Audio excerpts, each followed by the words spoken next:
dans le futur, sur une Terre qui a été ravagée par une guerre nucléaire. Et on parle de Nathan. Nathan est un ancien des forces spéciales qui a été mis au placard au pôle Nord. Donc je vous laisserai découvrir pourquoi. Ça, on le découvrira au fur et à mesure de l'histoire. Et je vous passe les détails, mais toujours est-il qu'après une tempête étrange, il se retrouve sur une autre planète, peuplée de nombreuses espèces différentes, extraterrestres ou humaines, dont les Khan. Les Khan tiennent le pays d'une main de fer, et la première rencontre entre Nathan et les Khan se passe plutôt mal, et du coup, il se fait traquer. Donc la première partie, ça va être la fuite en fait de Nathan qui essaie d'échapper aux Khan avec d'autres repris de justice. Ils vont s'enfuir dans le but de survivre et de trouver le maître, donc un homme très probablement qui connaît son langage terrien, un homme assez mystérieux, on ne sait pas trop qui c'est. Donc ça c'est pour la première partie. Je peux pas trop vous parler des deux autres parties sans spoiler l'histoire. Tout ce que je peux dire, c'est que j'ai ajouté à partir de la deuxième partie une dimension politique et une histoire amoureuse qui commence. Il y en a un peu pour tous les goûts, les romantiques et ceux qui aiment l'action. Ça reste assez varié.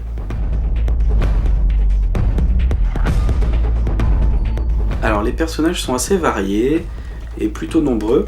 Donc certains vont suivre Nathan du début à la fin du livre, d'autres ils vont seulement faire des brefs passages. C'est un petit peu comme dans la vie, il y a des gens qui nous suivent tout le temps, il y en a qu'on croise simplement.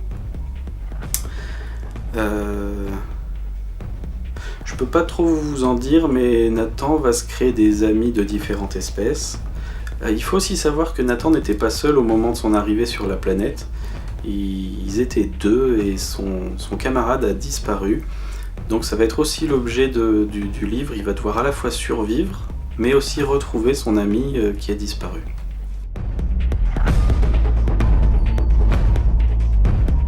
Je pense qu'il y a de moi dans une grande partie des personnages du livre.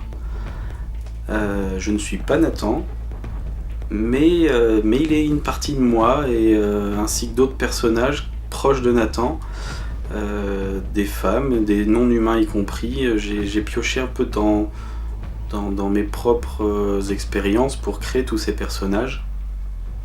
Par contre, j'ai rien du tout en commun avec le passé de Nathan, qui a eu une enfance très difficile, alors que moi, c'est pas du tout mon cas.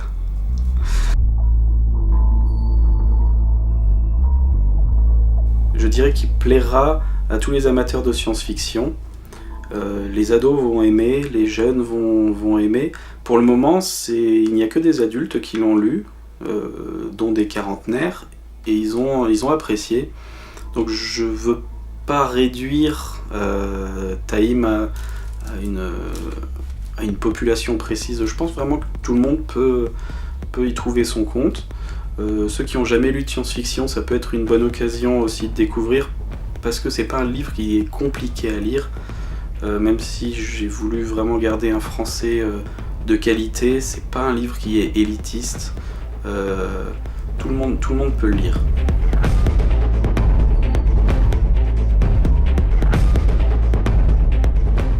Voilà, c'est la fin de cet épisode. N'oubliez pas de vous inscrire pour gagner le roman le jour de sa sortie.